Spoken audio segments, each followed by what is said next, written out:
सच सामने आया। लेकिन बहुत देर हो चुकी थी। सालों की तकलीफ के बाद आखिर एंडी को सच का पता चल गया। एक दिन शॉशैंक में एक नया प्रिजनर आया। उसका नाम था टॉमी। एक दिन बातों ही बातों में टॉमी अपनी पुरानी जेल की कहानी सुना रहा था।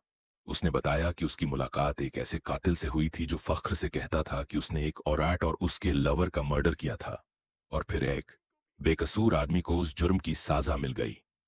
ये सुनते ही एंडी एकदम चुप हो गया। ये वही केस था जिसकी सजा वो इतने सालों से काट रहा था। पहली बार एंडी के पास अपनी बेगुनाही साबित करने का मौका था। वो तुरंत वार्डन के पास गया। उसे लगा वो फाइनली आजाद हो जाएगा, लेकिन वार्डन के दिमाग में कुछ और ही चल रहा था।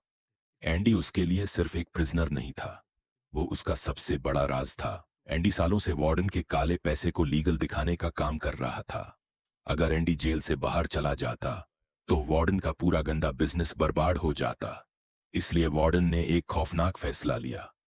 उसने टॉमी को गोली मरवा दी और एंडी को सीधा सॉलिटरी कन्फाइनमेंट में डाल दिया। दिन बीत गए, फिर हफ्ते भी। जब एंडी वापस प्रिजन यार्ड में आया तो वो पहले जैसा इंसान नहीं रहा था। उसने इंसाफ का इंतजार करना छोड़ दिया, क्योंकि उसे समझ आ गया था कि उसे बचाने कोई नहीं आने वाला।